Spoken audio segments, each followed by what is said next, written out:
pasangan Ridho ini siap menghadirkan 1 juta lapangan pekerjaan kan.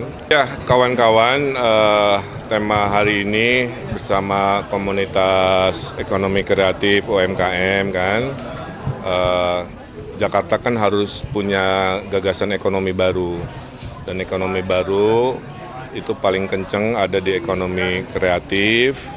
Motornya kalau kereta api itu adalah ekonomi digital ya. Ekonomi digital kita dengan penduduk sebesar ini masih kalah banyak dengan negara-negara lain.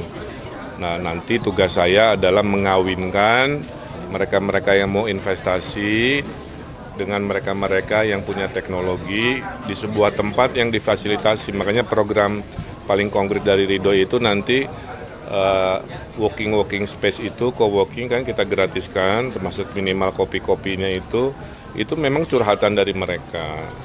Kemudian lapangan pekerjaan dari konsep makro sampai konsep padat karya, pasangan Ridho ini siap menghadirkan 1 juta lapangan pekerjaan kan. Pengangguran kan 350.000 ya, dalam 5 tahun 1 juta lapangan pekerjaan baru, mudah-mudahan bisa diserap oleh warga Jakarta. Yang ketiganya, Gen Z ini kalau kena PHK, kita kan ada allowance ya selama 3 bulan agar mereka bisa hidup, survive sebelum mereka dapat kerja lagi. Kalau itu masih bikin stres juga, ada apps dan mobil curhat, tempat cerita. Dan ujung-ujungnya nanti juga secara tata ruang, karena Jakarta itu ekonominya satu, ekonomi tata ruang, kita bikin kayak SCBD tapi isinya anak-anak digital semua ya. Ini sudah dilakukan oleh negara-negara maju dan Jakarta pasti terdepan menghadirkan itu ya. Sehingga akhirnya ekonominya berlipat, membantu tujuan Pak Prabowo ngejar ekonomi 8%. Saya kira itu ya cara pikirnya. Kalau coffee shop ini jadi di seluruhnya itu gratis atau nanti dipilih gitu coffee shop? Ya harus yang ditunjuk, harus yang ditunjuk. Termasuk nggak di coffee shop aja, kalau ada kantor-kantor pemerintah, kayak kemarin saya ke Glodok ya, di depan tuh ada Pasar Jaya, itu 2 lantai atasnya kosong. Daripada kosong kita bikin co-working, buat mereka kita bikin interior yang kreatif kan. Nah jadi tidak hanya di coffee shop tapi juga aset-aset kantor Pemprov yang mungkin pengisiannya tidak optimal ya. Yang penting mereka nggak jauh dari rumahnya, bisa milih domisili saya di selatan, ada co-working gratis Pemprov di selatan. Kang Emil, ini kan dari kemarin kan yang Kang Emil dorong kan entrepreneur masyarakat untuk menekan angka pengangguran. Kalau link and match antar sekolah dengan perusahaan gitu ada nggak sih Kang? Ada, saya kan dulu udah bikin Shopee, SMA Samsung, SMK Microsoft, itu akan saya ulang di sini. Jadi SMK itu ada bapak asuhnya. Bapak asuhnya itu adalah brand-brand besar. Kayak Shopee dulu bantu saya, itu hampir setengah lulusan SMK-nya diserap untuk industri online mereka. Nah ini pola link and match yang konkret ya, menghadirkan bapak asuh berupa perusahaan-perusahaan raksasa internasional. Dulu pas di zaman Anies ada city branding plus Jakarta kolaborasi dengan Kang Emil, apakah akan membuat city branding atau meneruskan yang berbuat karena sekarang udah nggak dipakai lagi. Ya kalau city branding mah itu mah pilihan gubernur masing-masing. Pak Heru apa ya? Sukses Jakarta. Pak Heru slogan. Ya, jadi artinya ini yang nanyanya di sini soalnya suka aneh saya itu ya, yang nanya di sini tapi muka harus ke sana ya. Jadi poinnya sementara ya kita slogannya sesuai dengan takdirnya. Jakarta baru, Jakarta maju gitu. Jakarta baru karena bukan lagi ibu kota, Jakarta maju karena mau go global. Jadi saya kira itu. Di dalamnya tentu ada spirit kolaborasi. Kan satu lagi kan Gantian. Survei LSI kan yang diselek oleh nomor 3 kan. Mending dibahas survei poltreking. Hari ini kita menang poltreking. Udah itu aja. Kita menang poltreking. Udah ngeliput poltreking belum? Nggak, saya tanya udah ngeliput belum? Ya udah itu dulu soalnya nanti nggak relevan jawabannya. Infrastruktur yang terintegrasi yang bisa dijalankan di Jakarta seperti apa sih? Contoh kemarin saya ketemu sama pengurus MRT. Itu MRT sendiri Bang, itu minimal di atas MRT itu ada potensi ekonomi 3-5 triliun.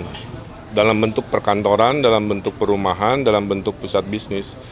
Jadi itu contoh infrastruktur nggak hanya stasiun doang ya, tapi men-trigger yang namanya pendapatan baru di titik-titik stasiun infrastruktur. Nah itu yang akan dorong dalam kebijakan gubernur nanti. Kang Emil tadi yang soal tentang inflasi itu bagaimana kan? Apa? Inflasi Inflasi. Iya, apalagi kan tadi juga kan sebelum kesini Kang Emil sempat besukan juga ke pasar-pasar. Masih ada kayak catatan tentang bahan pokok, misalnya bakal, tapi harga jualnya juga sesuai dengan pas dia beli bahan pokok itu. Nah itu gimana sebenarnya indikatif?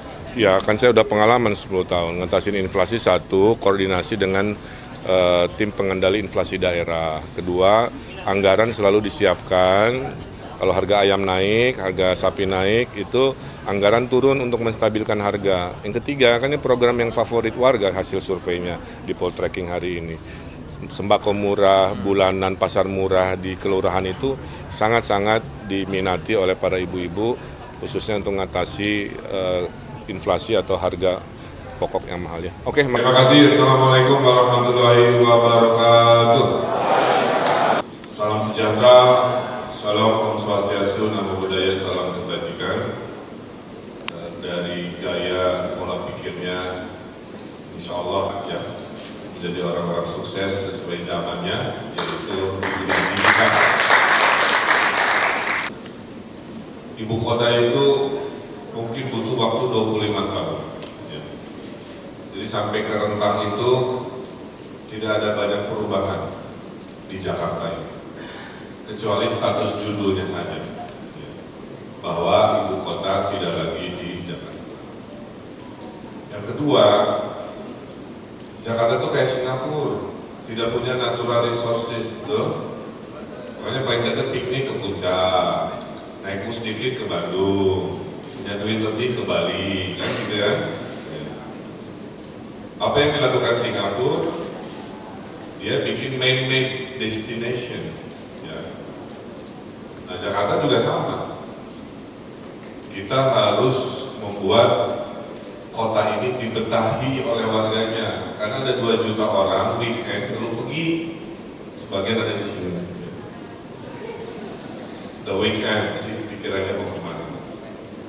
Dia buang duit 1 juta aja keluar Jakarta ya.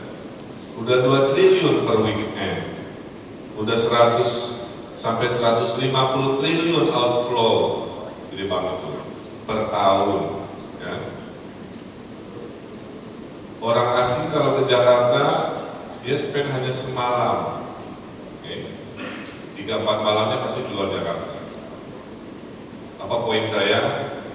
Di New Jakarta, Jakarta baru harus cepat-cepat melompat mendefinisikan ekonomi barunya. Makanya kan saya semangat membuat kalimat Jakarta baru, melompat kapital harus seperti apa, Jakarta maju, melompat dan mau jadi kota global.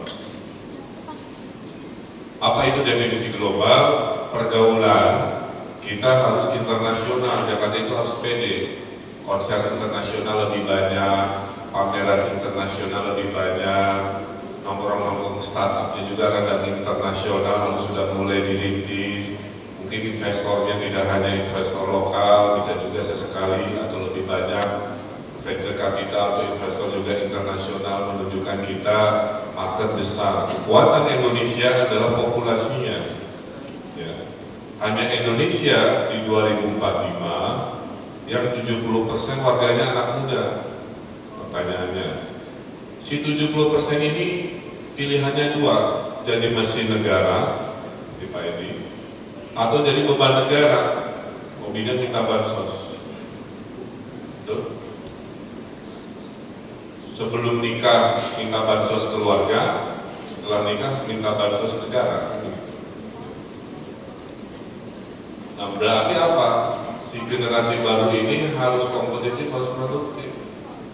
Dimulai jangan stunting, ya. Walaupun rambut Ayu Ting Ting tidak keriting, memberantas stunting itu sangat penting.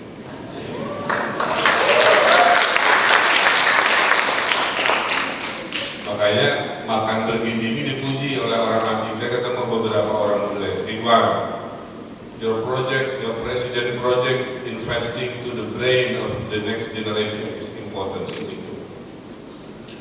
Yang kedua, ekonomi Jakarta menjadi 3 dalam imajinasi saya. 1, trade dan services. Makanya saya visinya membangun CBD baru. tidak hanya di pusat kota, CBD di utara di Ancol, CBD di Kelapa Gading, CBD di selatan, CBD di barat, dan lain sebagainya. Dan mimpi saya, sedang saya hitung, salah satu CBD-nya itu nanti tenannya hanya untuk startup dan digital bisnis aja, ya, insya Allah ada. Dan saya akan biar setelah nongkrong-nongkrong di kafe, mereka punya kantor dan komunitas, satu kolam, satu frekuensi, ketemu di bawah, langsung nyetrum, punya gagasan baru, kan begitu. Kalau mau pintar, bergaul dengan orang-orang pintar, pasti ke bawah pintar, betul? Kalau mau juli, bergaul dengan orang-orang nyinyir, ya, pasti ke bawah juli, hidupnya negatif, segera diprotesin, pengennya ngejek orang, jempolnya nyinyir, dan sebagainya. Tapi kalau mau optimis, bergaulnya dengan Ridwan Kamil, insya Allah hidupnya optimis. Yang kedua adalah ekonomi kreatif yang motornya digital. Makanya kita ada tahun saya mereformasi dengan digital. Ini boleh sambil Google, ada operator. Simplifikasi. Gimana mensimplifikasi ya digital? 1000 desa miskin. Setelah 5 tahun desa miskin saya habiskan tinggal 0. Ya, alhamdulillah. Gimana caranya? Digital lagi di desa. Jadi kita masih makan ikan pakai HP, karena orang desa itu pakai e-fisheries, ya. Itu kan apps kan. Jadi tukang lele curhat, Pak, saya kalau ngasih makan ikan, kolam saya banyak, lagi hujan, itu apa? Celele.